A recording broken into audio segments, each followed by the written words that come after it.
Hey, hello guys and welcome in a new video. In this video number 25, I would like to show you how to use the role with Ansible. In the previous video, I have introduced role, the concept of role, and now I want to show you how to set a role, how to use it. So if you want, you can subscribe to my channel to not miss the next video.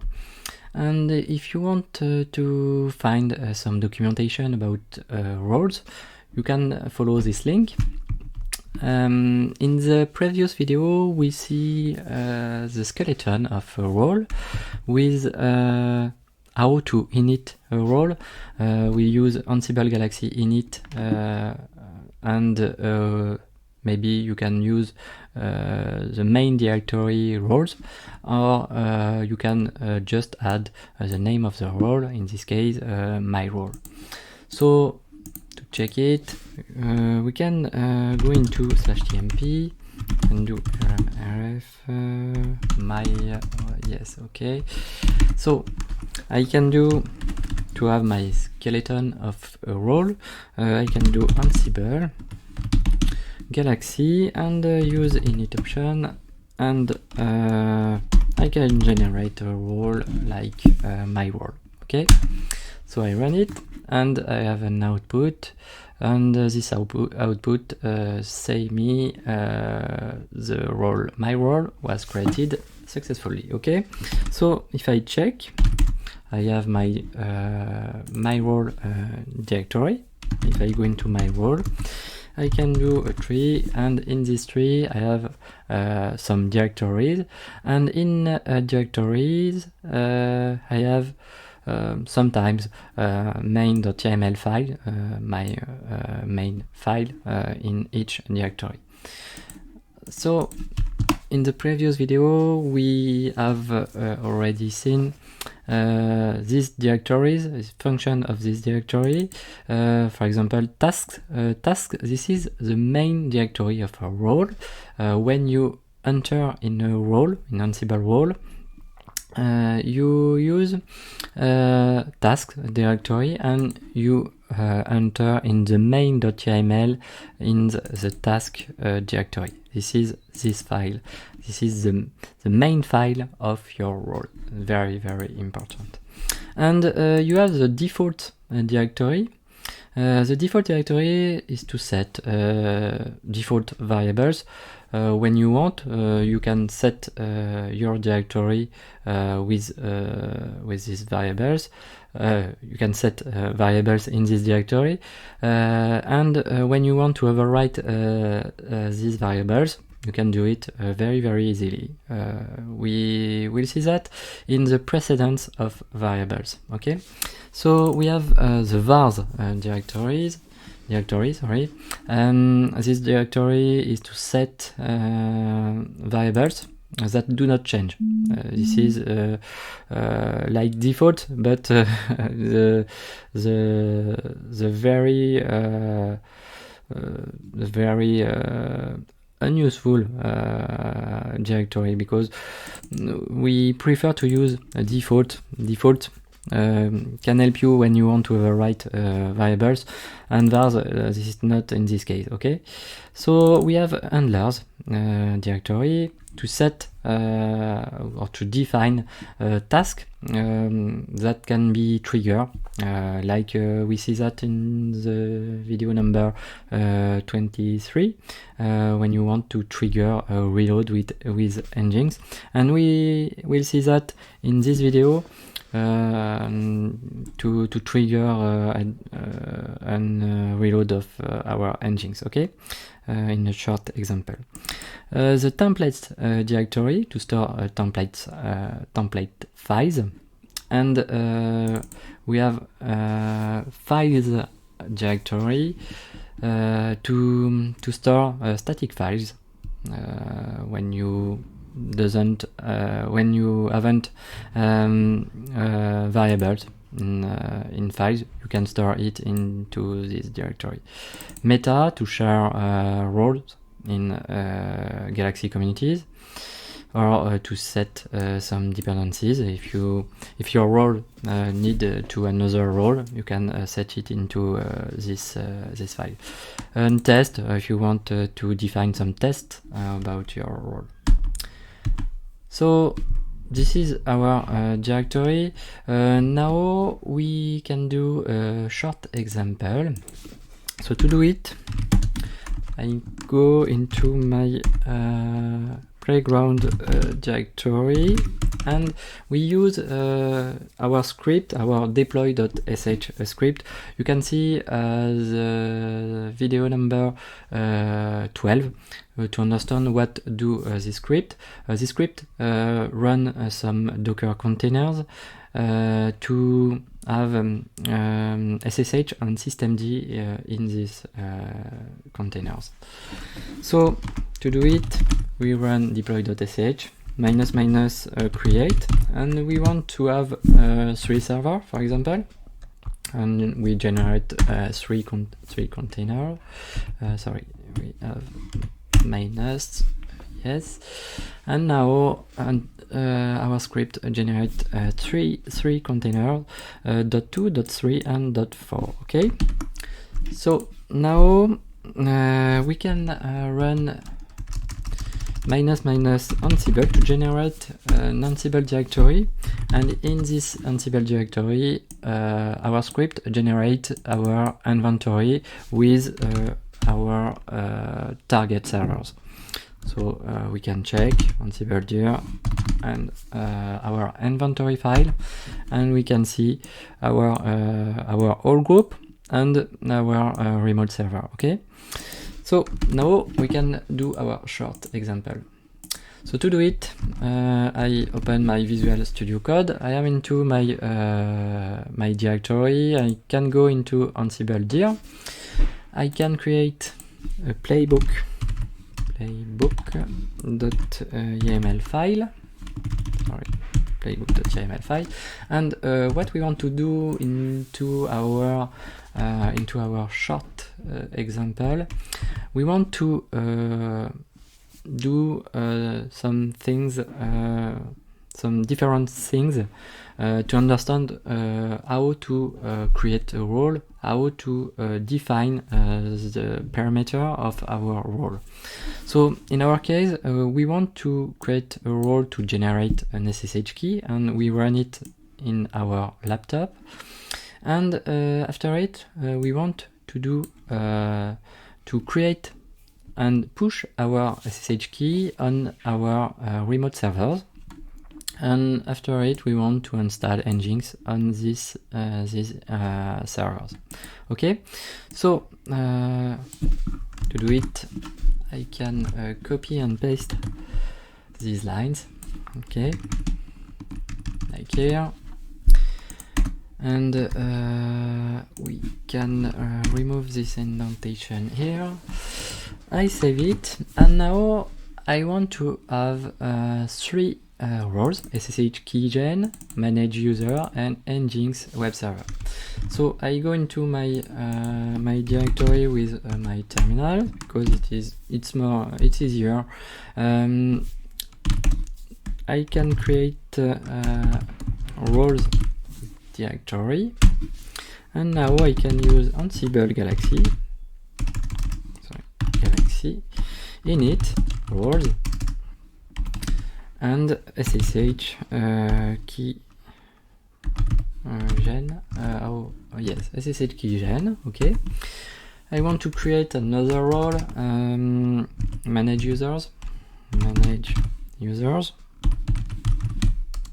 like here, and Nginx web server. Okay, this is a short example, not sorry, remove, I fix it, yeah, yes, Nginx, not a comma, oh sorry, I do it again, so yes, Nginx, yes. So now if I check L2 with a 3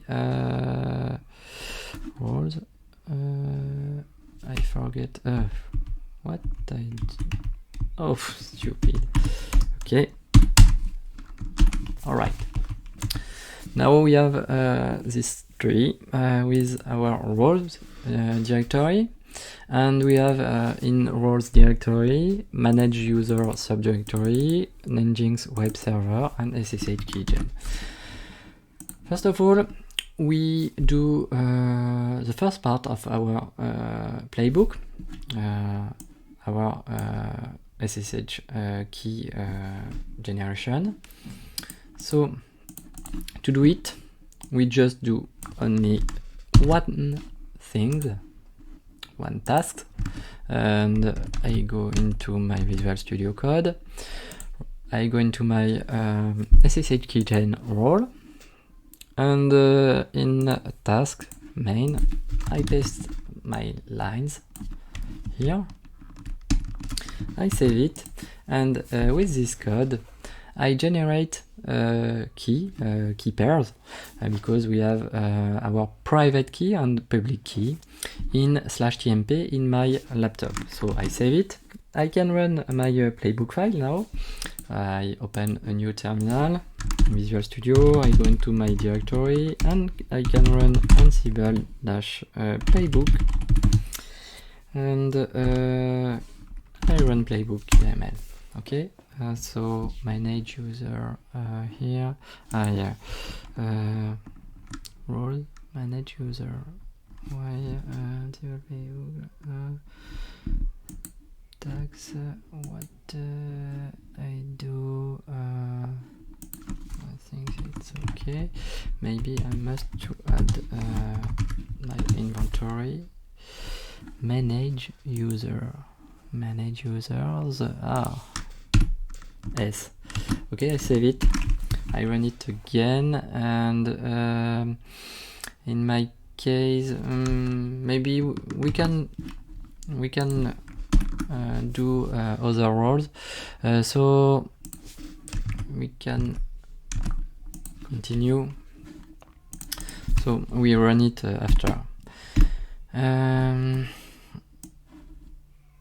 So now we do our manage users roles. In first task, we create a new user named devops with a shell bash, and we want to add devops in a sudo group, and we want to add it, not remove and add sudo.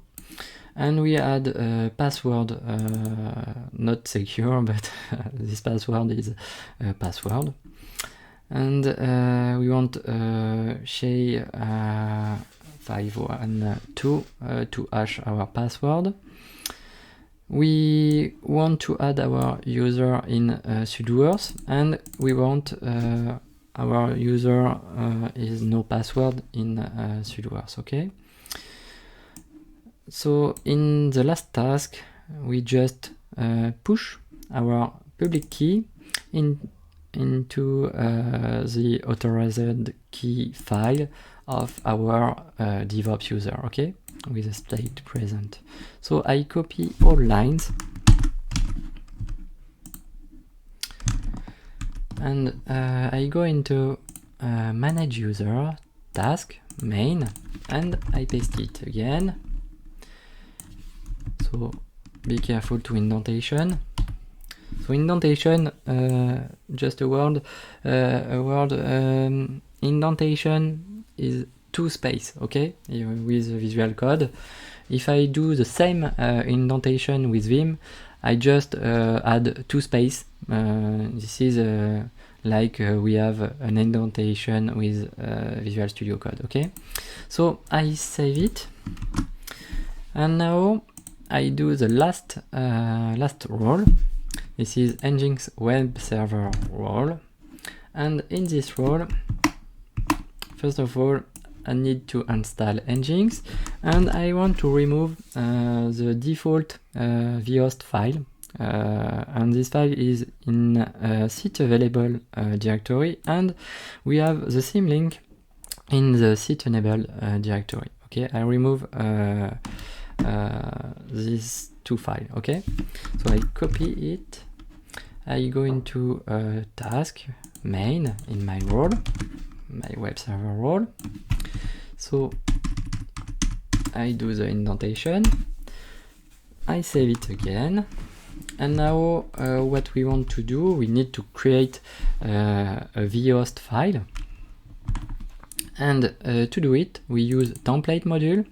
And in template directory of our role, we add a template file with the Jinja 2 format.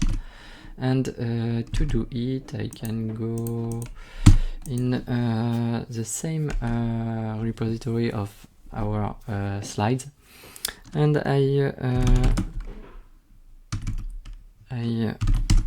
cut this file.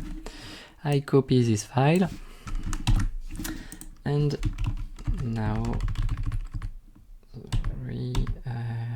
here, okay, and now I want to create this file in my template file, new file, default underscore vhost.conf.g2, and I paste my configuration for my vhost. In this configuration, we have we use a variable, and this variable is our port, our Nginx port, and I want to set a default value to 80. To set it, I go into default directory in my role, and I go into main.yml in this directory. I paste the name of my variable, and I set it to 80. Okay, I save it. And if I want to overwrite this value, I can do it in many places, like Ansible variable, inventory variable, sorry. Or if you want, we can set it in playbook.yml, for example. So at first, we just use the default variable. So now I want to use my template module. So to do it, I just copy these lines here. I paste it. So I do the indentation. And I do 3 tasks. First task, we use the template module. I use our template, Jinja 2 format, the default underscore vhost.conf.g2 file, and we generate with this template a new file in set available with the name of default vhost.conf. Okay, and if we change this file, we want to do a reload Nginx. Okay, but before this reload, we need to do a symlink, and to do it we use the file module, and we just set the source and the destination. Destination is in set enabled directory. Okay, and I use the state link for symlink. Okay,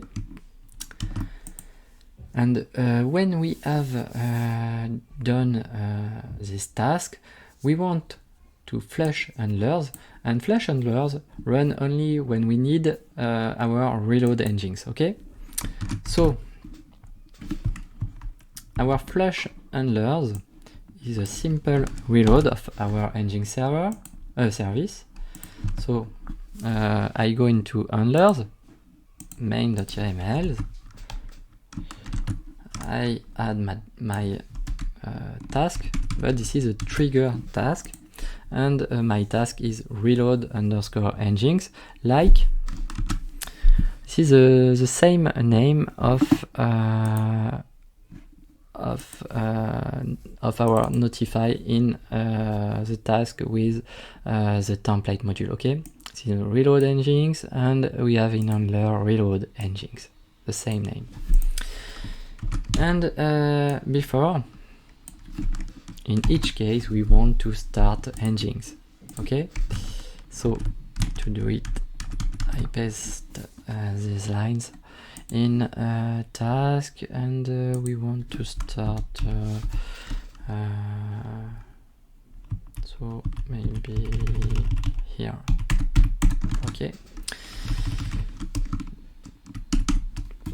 I'm not sure this is the best place. We see that in our run. So I save it, and now we can.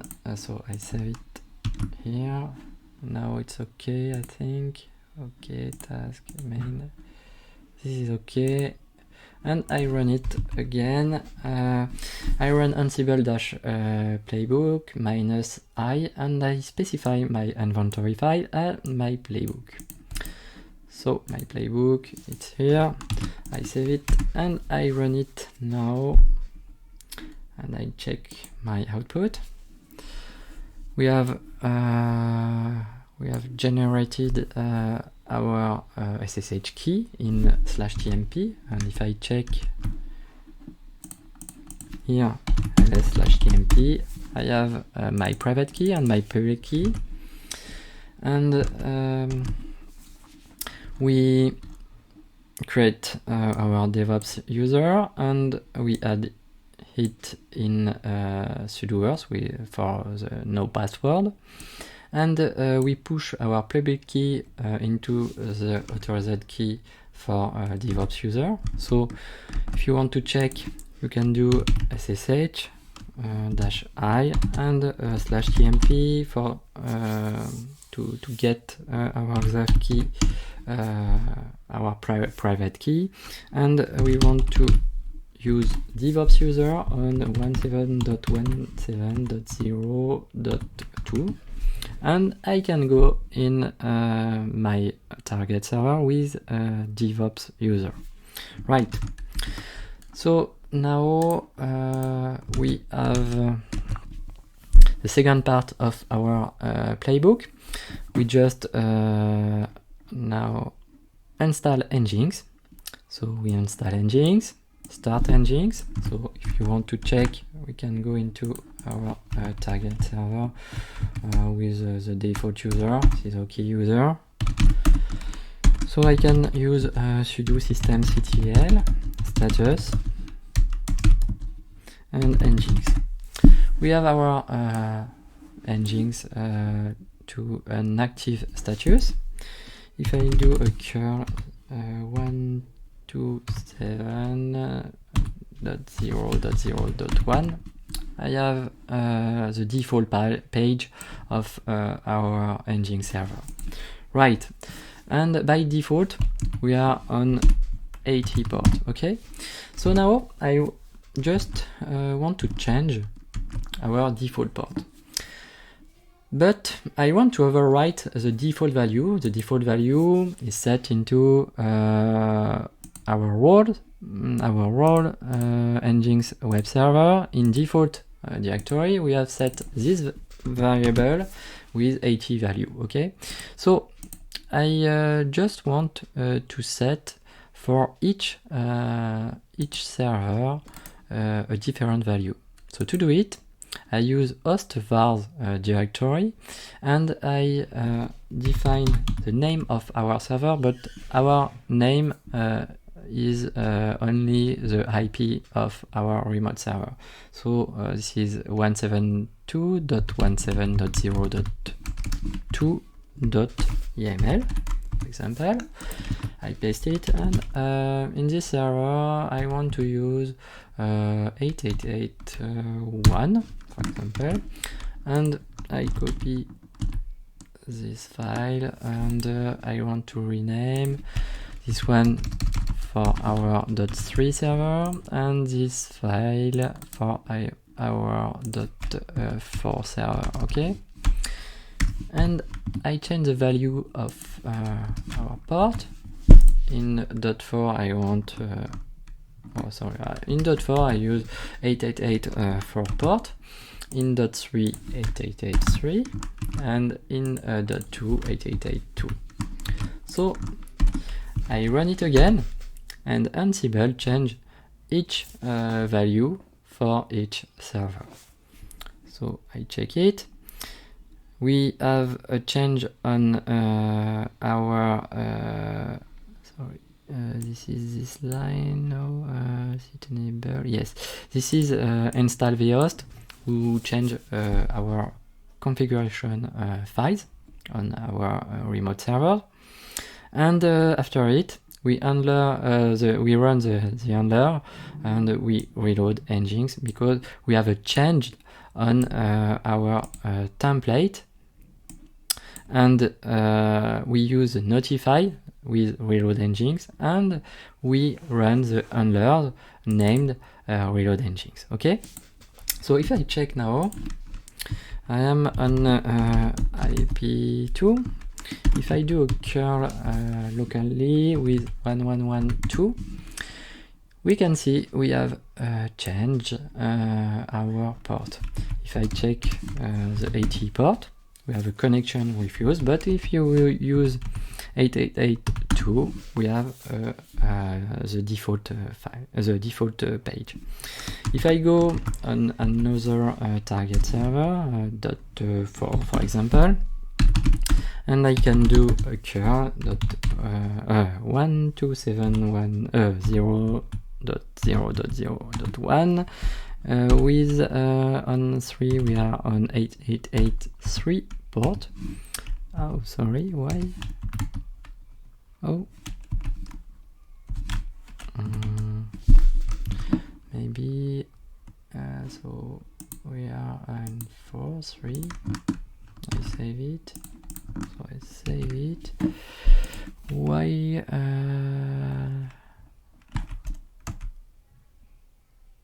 So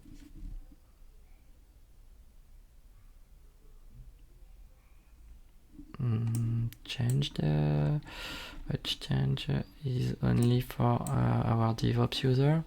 If I use 888 like here on 17.17.4, on which server I am on 4 server. Oh, okay, 4.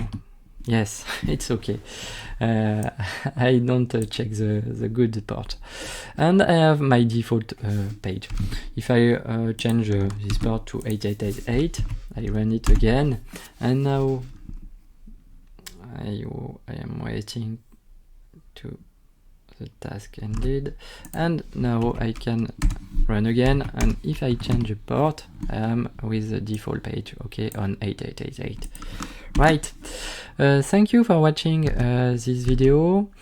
I hope you like it, and if you want, you can find the slides and the code in the video description. Follow the link, and you can subscribe to my channel to not miss the next video. Thank you for watching this video. Don't miss the next one, and I say goodbye.